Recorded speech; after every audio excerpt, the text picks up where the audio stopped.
श्री शिवाय नमस्तुभ्यं।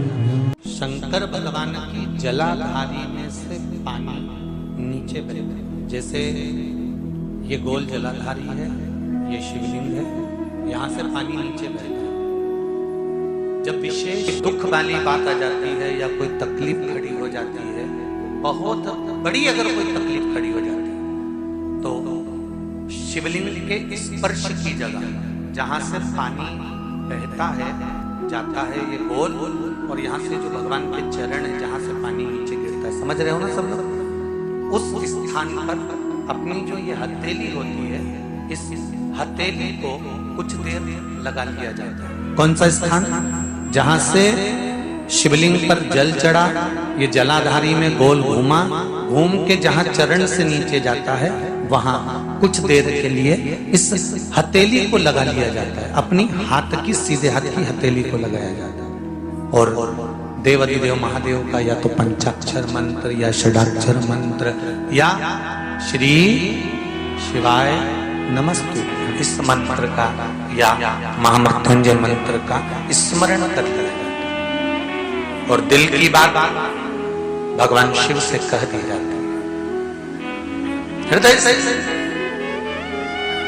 कहकर 2 दिन, ज्यादा से ज्यादा 3 दिन, ज्यादा से ज्यादा 5 दिन, बस 6ठे दिन की जरूरत नहीं पड़ेगी, बाबा रास्ता खोल देगा और कार्य सफल कर देगा। दिल की बात कहो शिव से, अपने दिल की बात कहिए बाबा से, और जब दिल की बात कहोगे, हृदय की बात बाबा से कहोगे, तो बाबा सुनेंगे। निश्चित है की कथा करती है कि शंकर भगवान के शिवलिंग से लेकर जलाधारी में कुछ स्थान ऐसे हैं, वहां पर हमारा मात्र स्पर्श कर अपने दिल की बात कह देने पर भी कार्य सफल हो जाता है। तुम जल चढ़ाओ मत चढ़ाओ, तुम बेलपत्र चढ़ाओ मत चढ़ाओ, तुम धतूरा चढ़ाओ मत चढ़ाओ, पर दिल से अगर तुमने कहा तो उसका फल मिलेगा।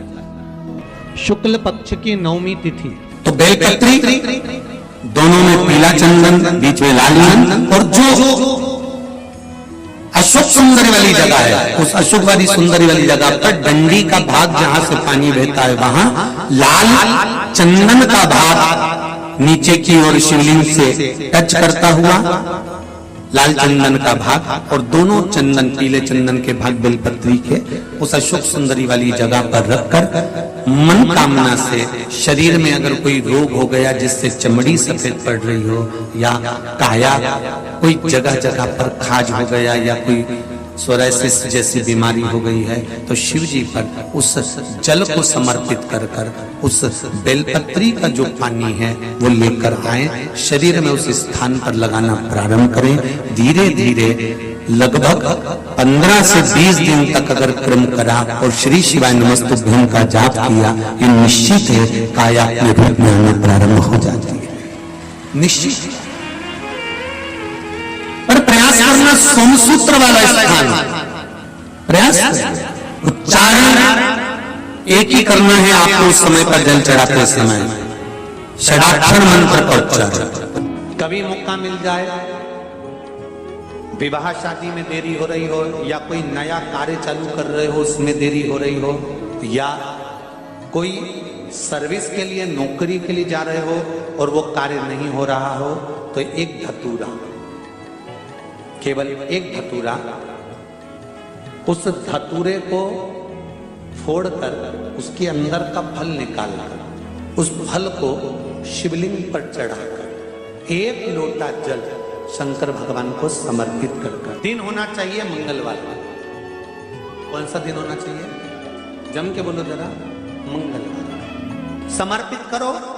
उसके बाद में आप विवाह के लिए अगर समर्पित करे हैं तो विवाह में देरी नहीं होगी, व्यवसाय और व्यापार के लिए या नौकरी के लिए समर्पित करे हैं तो उसमें देरी नहीं होगी। डिब्बी लो, काशी विश्वनाथ का नाम लो और 21 बार उतारो, और उतार कर किसी पेड़ के नीचे तक खड्डा खोद कर उसको दबा दीजिए, आपका काम यूं सफलता की ओर बढ़ना चालू हो जाएगा। शनि की कुदृष्टि समाप्त, 7.5 ढैया समाप्त, परेशानी है। शनिवार के दिन जो पीपल के वृक्ष में सरसों के तेल का दीप लगाता है, को शनि कभी परेशान नहीं करता। एक बात हमेशा ध्यान रखिएगा, मान लो अगर कोई भारी रोग ऐसा शनि महाराज के कारण हो गया हो, अच्छे काम करते करते उल्टे हो रहे हैं, होते हैं किसी किसी के साथ में, विपरीत परिस्थितियां आ जाती है, अच्छा करने जाओ बुरा हो जाता है, अच्छा कर्म करने जाओ बुरा हो जाता है। तो पीपल के वृक्ष की जो छाल होती है, छाल देखिए, पीपल के वृक्ष में जो छाल लगी होती है, उस छाल को घिसकर चंदन बनाकर भगवान शंकर का स्नान कराकर, अभिषेक कराकर, पूजन कराने के बाद में पिपलेश्वर महादेव का नाम लेकर, कौन से महादेव? पिपलेश्वर महादेव का नाम लेकर वो जो घिसी हुई छाल होती है, उस छाल का तिलक भगवान शंकर को लगा लो और उसी का थोड़ा सा भाग अपने कंठ पर, मस्तक पर लगाना प्रारंभ कर दो। धीरे धीरे जो विपरीत दशा है वो सुधरना प्रारंभ हो जाती है। और नाम याद रखना, पिपलेश्वर महादेव का। वो भी शनिवार के दिन पीपल के वृक्ष की पूजन करेगा, दूध चढ़ाएगा या मिष्ठान का भोग लगाएगा, लक्ष्मी और नारायण उसके घर में प्रवेश कर जाएगा। लक्ष्मी और नारायण उसके घर में प्रवेश करेगा, इसलिए नियम बनाया। कौन से दिन का? शनिवार।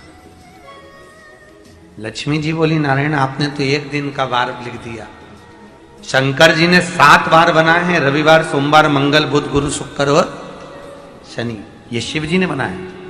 अब एक दिन आपने अपना बना लिया, बाकी के दिन अगर कोई इस पीपल के वृक्ष के नीचे आएगा और यहां तो दरिद्रता बैठी है, तो उसका क्या होगा?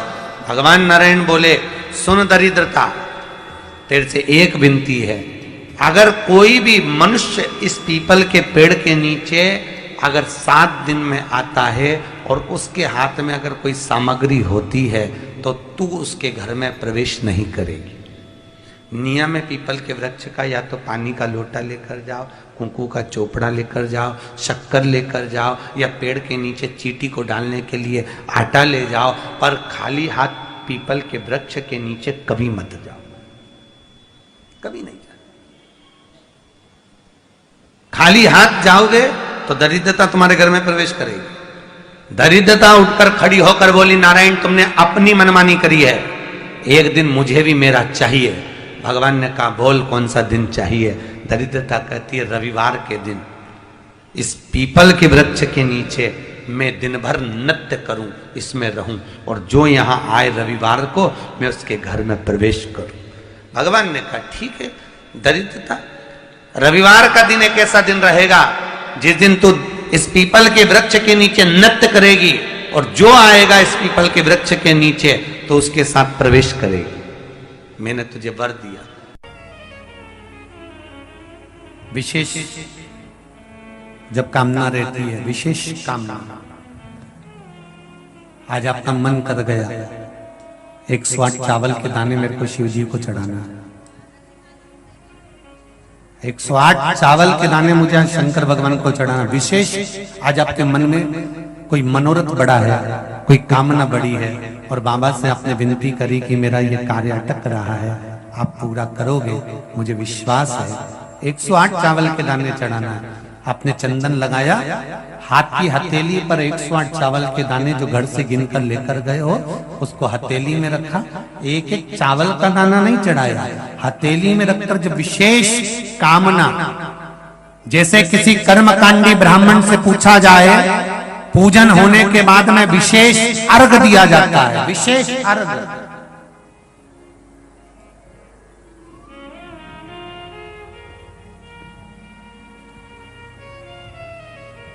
उसी तरह विशेष कामना के लिए स्कंद पुराण कहती है, जिस व्यक्ति पर कर्जा बहुत ज्यादा मात्रा में हो जाता है और कर्जा चूकता नहीं है, आप बहुत प्रयास कर लिए, करोड़ों रुपए का कर्जा हो गया, यहां से लिया वहां दिया, वहां से उठाया वहां दिया, वहां से उठाया वहां दिया, तो निवेदन है कभी मौका लगे कर्जा मुक्ति के लिए सारे वृक्षों में अगर कोई श्रेष्ठ वृक्ष माना गया है तो वो बट का वृक्ष माना गया महाराज। इसलिए प्रशासनिक कार्य के लिए, मानसिक टेंशन में, परेशानियों में बटकेश्वर महादेव का स्मरण किया जाता है। और यदि निवेदन करूंगा बहुत ज्यादा, यदि आपको कर्जा हो गया है, बहुत ज्यादा कर्जा हो गया और वो कर्जा चूक ही नहीं रहा, तो थोड़े दिन बड़ के पेड़ के नीचे आप बटकेश्वर महादेव के लिए 1 लोटा पानी, उसमें थोड़ा सा पिसा हुआ चावल पीस के गला लेना चावल को और पीस लेना, पीस के उस पानी में मिला लेना और मिलाकर उसमें थोड़ी सी हल्दी पिसी हुई डालकर बटकेश्वर महादेव के नाम से बड़ के पेड़ के नीचे अपनी कामना कर कर जो कर्जा हुआ है उस कर्जे का भान देते हुए, स्मरण देते हुए छोड़ दीजिए। महाराज 2 या 3 सोमवार एक ही जगह पर करना, 3 सोमवार बाद वहीं से बड़ के पेड़ की थोड़ी सी जड़ उठा लाना और उस जड़ को एक कोई धागे में बांधकर या तो अपनी गले में डाल लो या अपनी जेब में पटक लो, उसको थोड़े दिन पटक कर रखना, लगभग 2 से 3 महीना पटक कर रखो। वो जड़ जैसे बड़ का पेड़ विस्तार होता है, पानी गिरे ना गिरे, जल वृष्टि हो ना हो, गर्मी पड़े ना पड़े, उसको कोई फर्क नहीं पड़ता। बड़ का वृक्ष आप रूप फैलता जाता, उसकी जड़ें अपने आप प्रबल होती है। उसी तरह ये बटकेश्वर महादेव कहीं से भी अगर जड़ आपके पास में रखी है 1 महीना 2 महीना 3 महीना तक, तो ये जड़ अपने आप लक्ष्मी को पकड़कर खींच कर लाती है और कर्जे से मुक्त कर दे। बटकेश्वर महादेव का स्मरण सुख का देना हो। बटकेश्वर महादेव, जो व्यक्ति पथभ्रष्ट हो जाए, जैसे मदिरा के नशे में पड़ गया, कहीं जुए में पड़ गया, कहीं मांसाहार में पड़ गया, कहीं व्यसन में पड़ गया, कहीं गलत काम में अगर कोई जा रहा है, तो श्रम्भेश्वर महादेव के नाम से काली तिल भगवान शिव को समर्पित करी जाती है। महाराज काली तिल को वापस उठा कर ले आते हैं, उसी काली तिल को जो मदिरा का नशा करने वाला होता है या जो गलत व्यसन में डूबा हुआ होता है, उसको वो सुबह के समय अगर नहीं खाता तो भोजन के साथ उसको दिया जाए। श्रम्भेश्वर महादेव। एक बेलपत्री का भी बहुत अच्छा प्रयोग है श्रम्भेश्वर महादेव का, मदिरा पीने वालों के लिए, मांसाहार, व्यसन में, जुए में, पेशावृत्ति में, पर नारी में, गलत जगह पर जो डूबे रहते हैं उनके लिए। पहले की कथा में उसका वर्णन किया है बेलपत्री का। श्रम्भेश्वर महादेव, एक बार सब बोलेंगे, कौन से महादेव? श्रम्भेश्वर महादेव। फिर जम के बोल लो एक बार, श्रम्भेश्वर महादेव।